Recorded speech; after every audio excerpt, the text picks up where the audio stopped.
We'll give a few minutes for people to trickle in, and then we'll begin. Hi, everybody. Welcome to Community CPA's 3 p.m. webinar. Today is Thursday, which means we have our guest with us. And today we have Rod Johnson, who is a co-founder of BLK Bold. Rod, thank you so much for coming here today and joining us on this talk. We really appreciate it. Yes, thank you so much for having me. Glad that we can make it work. Yeah, me too. So before we get into our topic of your company and its growth, do you mind if I take a few minutes to talk about Community CPA? Absolutely. All right. One second, let me share my screen. All right. So.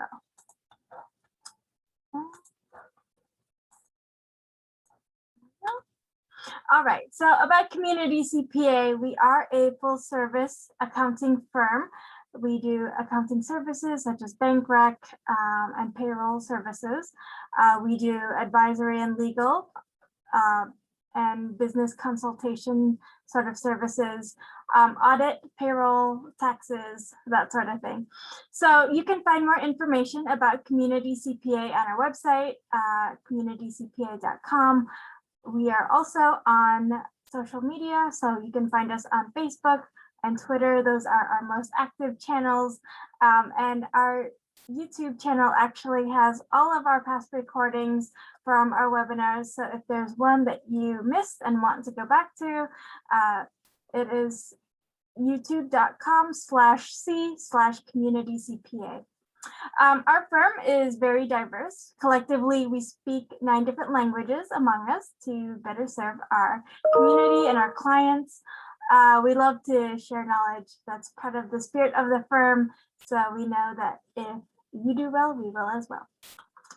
About Ying, many of you already know her. She is our CEO and managing partner. So a few things that we like to brag about her. She's very dedicated to service. So she is on a volunteer committee with the IRS, the National Taxpayer Advocacy Panel, and they advise the IRS. So if you ever have recommendations to improve the IRS, please feel free to reach out to her, Ying at communitycpa.com. And then she is also an author. So her first book, Appointment with Ying at 8 a.m. came out in 2019, and she's working on her 10 a.m. book, which will be on developing and growing the business. We hope to get that out this year. So we'll have more information as that comes out. No responsibility disclaimer, of course.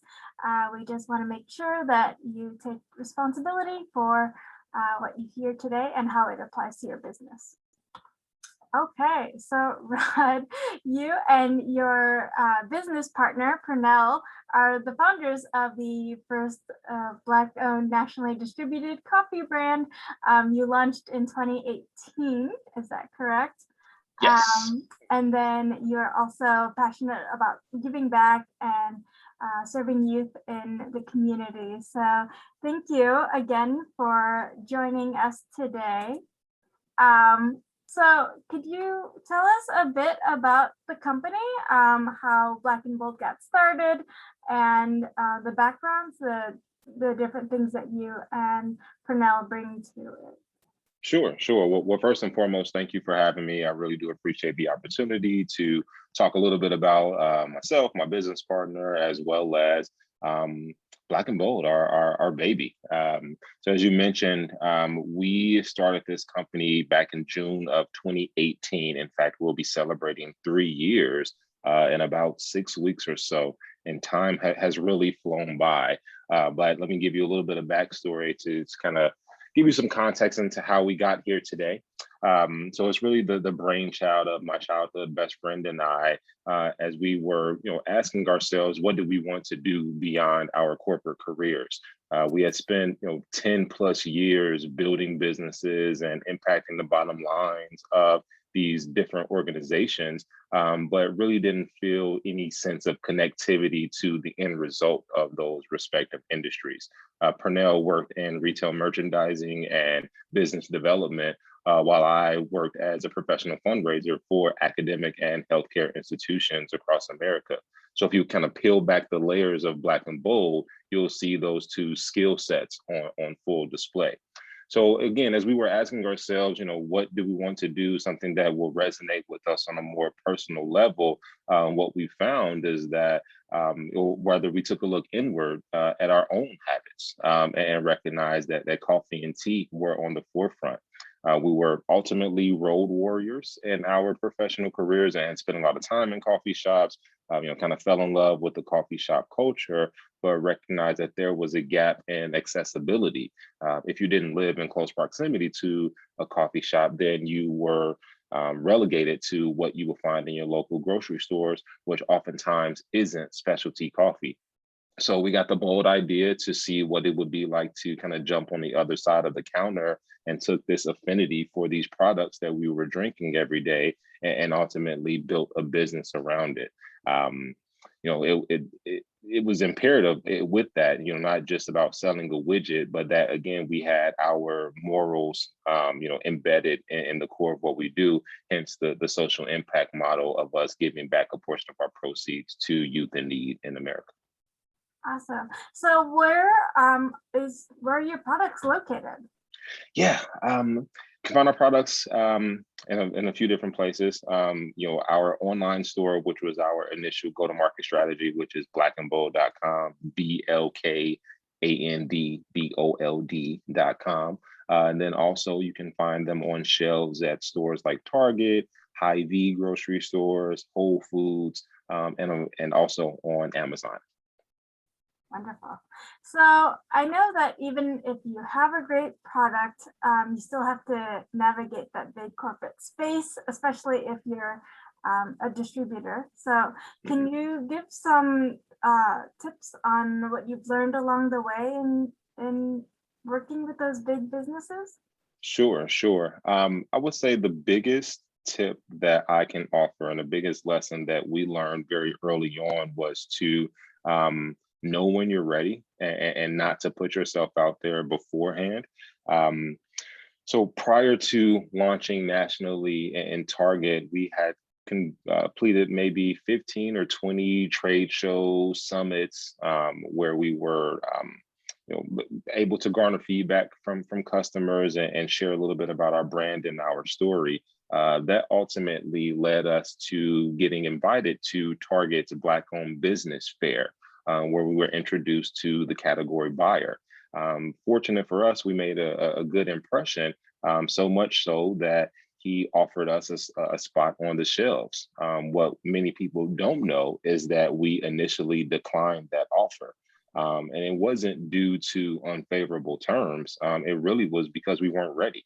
On the left and the right of us will be Starbucks, the Pete's, the Intelligentsias, the counterculture Stumptowns of the world, these legacy brands. And we felt as though we had more work to do, whether it be getting our supplier relationships in order, or improving our logistics, or just the overall brand aesthetic. We wanted to ensure that, if we were going to take advantage of that opportunity, that we will put our best foot forward. And it worked out to our benefit. Though we recognized that that window of opportunity wouldn't be open long, we were fortunate to receive a little bit of a grace period to get all of our ducks in a row. And like I said, that has certainly yielded tremendous benefits for us. Now we feel more confident, standing alongside those more legacy brands as opposed to what we would have been putting forth, 3 years prior. So, for anyone who's starting out, I would say, though you may feel some self-induced pressure to take advantage of those opportunities as they present themselves to you, really take that inventory and take a look in the mirror and see if your business is actually prepared for what's to come should you decide to move forward with that, working with those retailer partners. Right. So have you found like the certifications to be important in your line of business? Absolutely, absolutely. Especially considering that we have this social impact mission embedded at the core of what we do. So certifications like becoming a fully certified B Corp has really worked to our advantage. Companies like Ben and Jerry's or Tom's or Patagonia, Shape Moisture, these companies all prioritize purpose as well as profit, and that logo, that B Corp organization certainly holds some weight. And as we are new to many people, having that badge of approval works to our advantage if they are indecisive as to whether or not they choose us as shelf. In addition to that, being certified as a minority business enterprise also works to our advantage. So I would absolutely recommend looking for those certifications because it just helps with it helps in the discovery process. If customers are, like I said, on the fence and they see that you have a familiar mark like a B Corp or an MBE, then that will sway their decision in your favor, at least in my estimation. Okay, wonderful. So I know that there are not a lot of minority-owned businesses that have seen success in your space.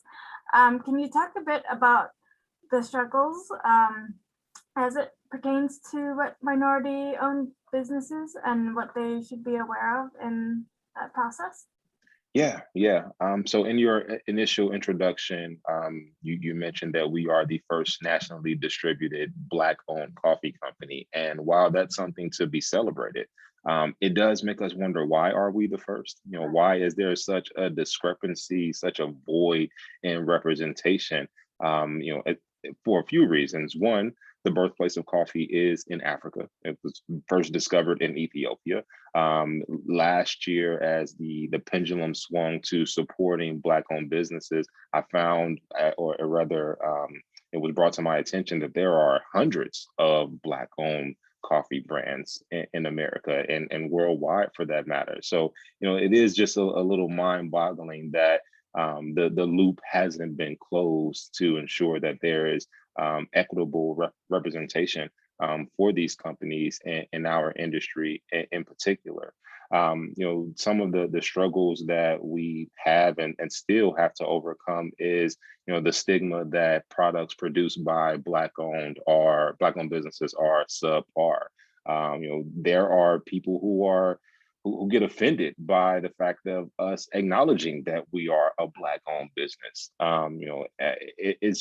I haven't quite put my finger on why that is the case, but those are challenges that we deal with to this day. But it's just a reminder for us that we need to speak to the audience that wants to hear what we have to say, as opposed to trying to convince someone who has those preconceived notions. So anyone who's identifies as either a woman or an ethnic minority, whatever the case may be, I would say don't focus on that noise.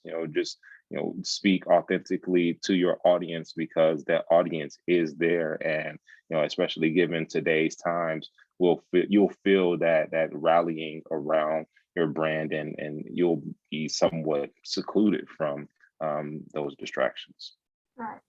So are there ways that you as a company address it, or how you personally address that sort of, Yeah. yeah. I would say we again just continue to speak to our audience. Those distractors and detractors are always going to be present, and we don't want that to get in the way of what we're ultimately trying to accomplish, and that's connecting people to the needs of a very vulnerable demographic.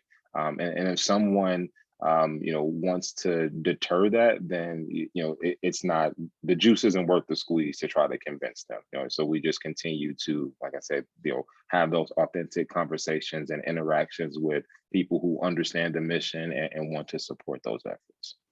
Wonderful. So in terms of your philanthropic participation as a company and as a brand, we mentioned that you focus on youth development as your chosen place of where you want to put your efforts. Can you tell us why that is important to you and any stories you'd like to share about Yeah. the work? Absolutely, absolutely. So tangibly, we give 5% of our profits back to organizations that support domestic youth in need across a wide array of topics, whether that be food insecurities or trying to eradicate food insecurities, eradicate food youth homelessness, or supporting general after school programming, you name it. That the goal was to connect people back to that vulnerable demographic because again, the needs are rather vast.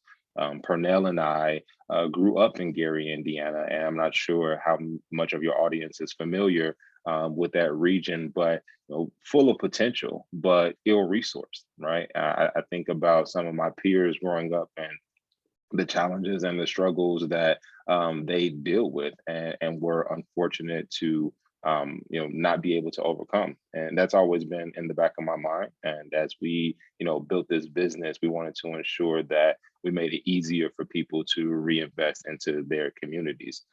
Even thinking about more recent events, aka the year that was 2020, the people who were impacted the most were kids.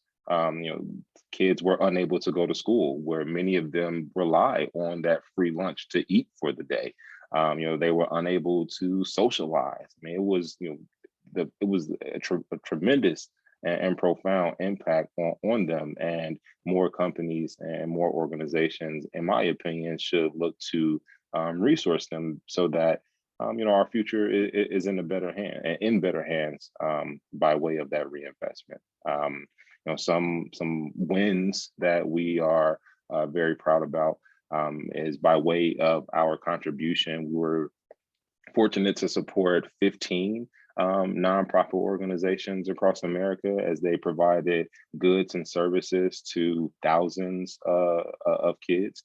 Here locally, we support By Degrees Foundation, which supports, they create college savings funds for anyone that goes through the program. So it makes it more realistic that there is something beyond what kids may be, what they may have close proximity to. So being able to support those type of efforts and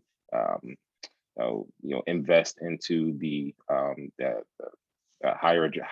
invest into their higher education is something that we're super excited about, and we'll continue to double down on those efforts because again, they are it's not their fault that they're in those circumstances, and it's imperative for us as a business and personally to ensure that we do what we can to help them.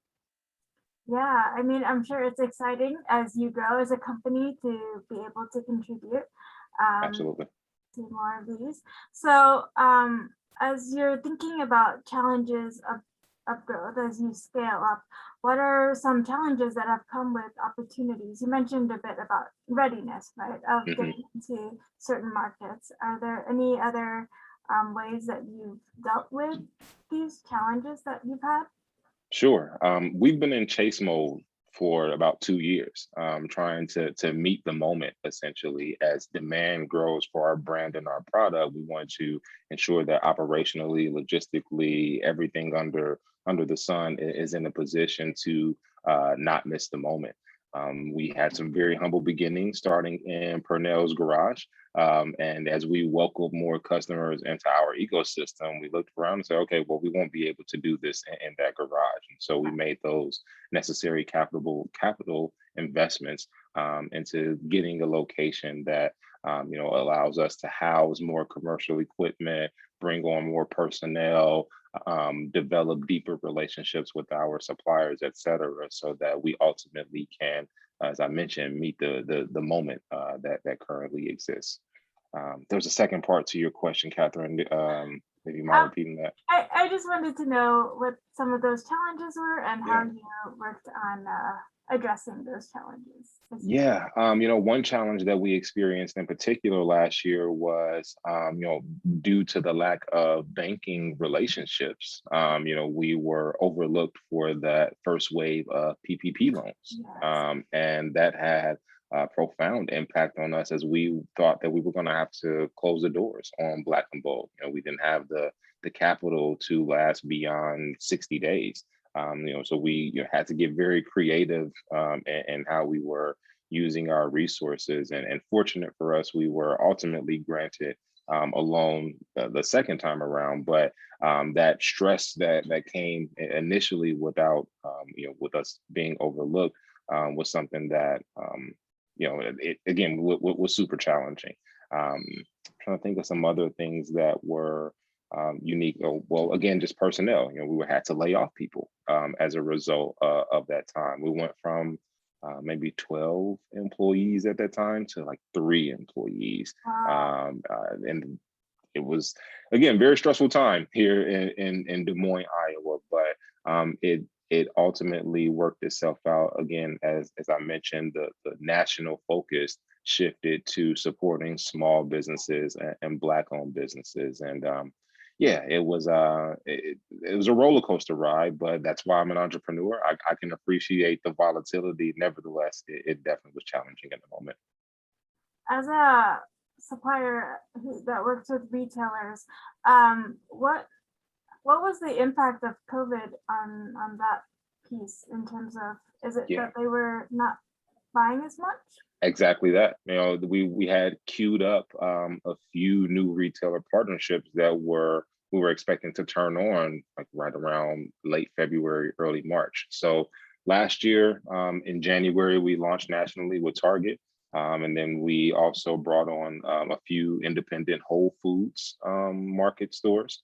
And then COVID hit. And so all of those other retailer relationships and conversations that we were having were immediately put on hold. So there was nothing coming in at the time, and we were heavily reliant upon e-commerce. And again, I can't say that we had the foresight, but that's where consumers, that was the shift in consumer behavior, because they were unable to go to stores. They were looking to get their daily fix of coffee or tea online. And fortunate for us, we were already set up. So again, very much so a roller coaster ride. And fortunate for us, we were able to reignite some of those conversations with retailers now that the light's at the end of the tunnel of this pandemic. Right, for sure. So during that time, did you market your brand differently? A little.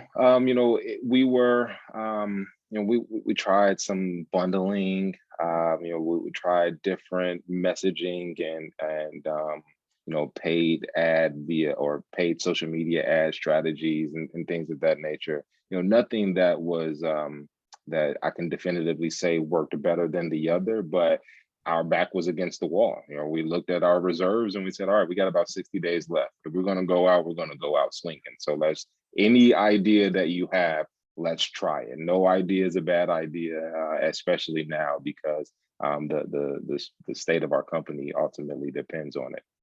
All right. So what advice would you give to someone looking to launch a business now in 2021? Yeah. I thought about this often, or kind of a lot as you send over those questions. And what the piece of advice that just continued to resurface is just start. Just go ahead and start it, right? Don't wait for the perfect time. It does not exist. And you'll be kicking yourself if someone launches a business similar to yours and ahead of you, because you were waiting for the right time to do so. I recognize that imposter syndrome is real.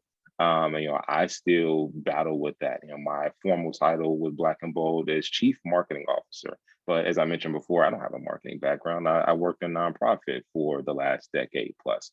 And so it's a lot of experimentation. And I would argue that most companies, even the legacy brands, have some sense of experimentation embedded in what they do. And so, yeah, just get out of your own way. There is an audience out there for you with 7 billion people in the world, right? And so I believe that there are people who are looking for your perspective. They want your POV, even in a crowded industry. So as the old saying goes, if you build it, they will come. But they won't come if you don't build it, right? So just get out of your own way, go ahead and start wherever you are, and let the cards fall as they will. Thank you so much. I really appreciate your time and sharing of your experience. And I have your contact here. So if anybody who's watching this would like to contact Rod or Black and Bold, this is the contact. Again, their website is blkandbold.com. And that is that your direct line? Yeah, that's my direct line. Feel free to reach out to me. I am attached to my cell phone as most people are. So whether email or direct phone call, don't hesitate to reach out. Wonderful. Thank you so much. And then, of course, if there are questions that you would like me to pass on to Rod, feel free to email me, Catherine@communitycpa.com, and I am happy to make that connection. We are here every day except Sundays at 3 p.m. Central Time. So this Saturday we'll have a talk on audits and the different types. So come join us for that. And then next week we'll have more on the Restaurant Relief Fund, Revitalization Fund program. So again, thank you, Rod. We love having you on, and this was a fun conversation. So. Yes, thank you so much. I appreciate it. Again, reach out if you need anything, and I appreciate the opportunity. All right, you take care. Have a great Thursday. You too. Cheers. Bye. Bye, everybody. Bye.